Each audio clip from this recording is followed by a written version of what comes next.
রাতের বেলা কি দিনের বেলা, অন্যায় কি ন্যায়, সব কিছু উপেক্ষা করে আপনি সম্পদ কামাইলেন। শুধু তাই নয়, রাতে গান জড়িয়ে বাড়িতে ফেরার সময় সন্তানের জন্য কত কিছু আনেন।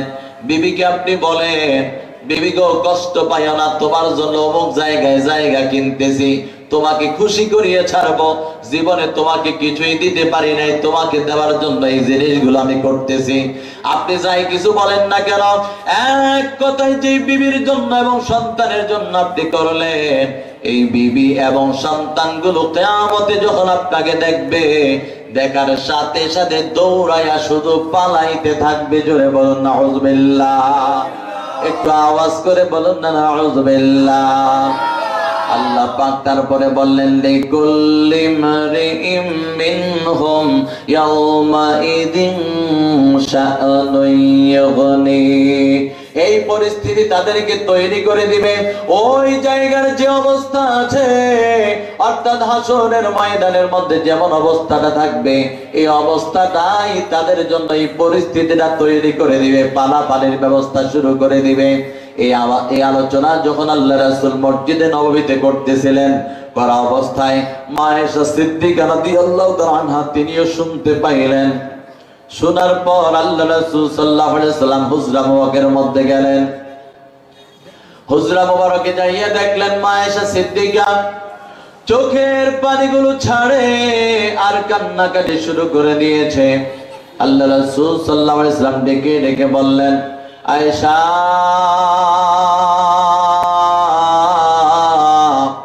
কি হয়েছে তোমার? কেন চোখের পানিগুলো ছেড়ে তুমি কান্না করতেছ? কিসে তোমাকে দুঃখ দিল? কিসে তোমাকে কষ্ট দিল?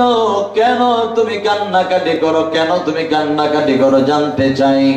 যখন এই কথা বললেন, বলার সাথে সাথে মা আয়েশা সিদ্দিকা বললেন, ইয়া রাসূলুল্লাহ, ইয়া হাবিবাল্লাহ, নবী গো, একটু আগেই তো আপনি বললেন, অর্থাৎ আপনি মসজিদে নববীর মধ্যে আলোচনা করলেন, কেউ কারো উপকার করবে না, প্রত্যেক ব্যক্তিরা নিজে নিজে পলায়ন করবে, আত্মীয় স্বজন গুলোকে দেখে শুধু পলায়ন করবে। ইয়া রাসূলুল্লাহ, আমি আপনার কাছে জানতে চাই কিয়ামতের ময়দানে আপনি রাসূল আপনার পরিবারের কোনো খবর রাখবেন কিনা? জোরে জোরে বলুন না সুবহানাল্লাহ। যখন এই কথা বললেন, আল্লাহর নবী ডেকে ডেকে বললেন, আয়েশা